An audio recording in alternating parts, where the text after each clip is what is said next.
এখন কথা হচ্ছে এগুলো সব এখন আম হয়ে গেছে, কিন্তু আসল হাকিকাতে যদি দেখেন চলবে না, গুনাহ হয়ে যাবে।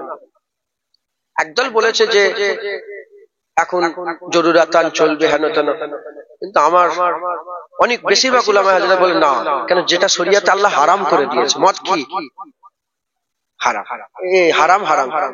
ফটো তাসবির হারাম। কোনটা? আগে তো ক্যামেরা ছিল না, আগে আঁকা হতো, পুরো সেম সেম মুখ চেহারা এঁকে দিকে। এখনো আমি পৃথিবীর বহু দেশে গেছি, তো ওই ব্যাংকক বলে একটা সিটি আছে, থাইল্যান্ডের ক্যাপিটাল, ওখানে দেখেছি। তারপরে কোলালামপুর মালয়েশিয়ার ক্যাপিটালে দেখেছি, জাকার্তা ইন্দোনেশিয়ায় দেখেছি। ওখানে সব আর্টিস্টরা বসে থাকে, চেয়ার লাগানো থাকে, আর্টিস্ট বসে থাকে, তাদের হাতে পেন থাকে। আমিও দিনে দিনে দেখেছি যে কি করছে। একজন এসে বসে পড়লো, যেভাবে বসলো এইভাবে বসলো, ঠিক পুরা সেম হাতে করে পেন্সিল দিয়ে ওইরকম এঁকে দিল। আগে এরকম সব ছিল। এটা আল্লাহর লানত।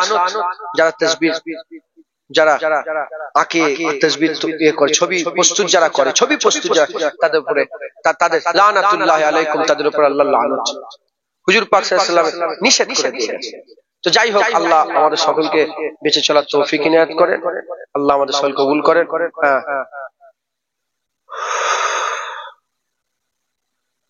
মিথ্যে কথা বললে, আমি সত্য কথা বলছি কি মিথ্যে কথা বলছি আল্লাহ জানে না, জানে না বলে। আমার কালিমুল্লাহ শাহজাহান দুনিয়া থেকে চলে গেছেন, কেউ দেখতে পেয়েছেন?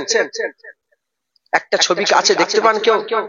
আমার দাদুজান দেখতে পেয়েছে, কিন্তু আরো অন্য হুজুররা দুনিয়া থেকে গেছেন, দেখতে পাওয়া যাচ্ছে। কথা বলছে, আল্লাহ মাফ করেন, আল্লাহ মাফ করেন। আমারও ফটো অনেক ছড়িয়ে গেছে, বেশি না 2-5 রকমের ফটো, ওইটাই ঘুরিয়ে ঘাড়িয়ে এদিক ওদিক রং ফং করে দিচ্ছে পোস্টার। চেষ্টা করি, আল্লাহ মাফ করেন।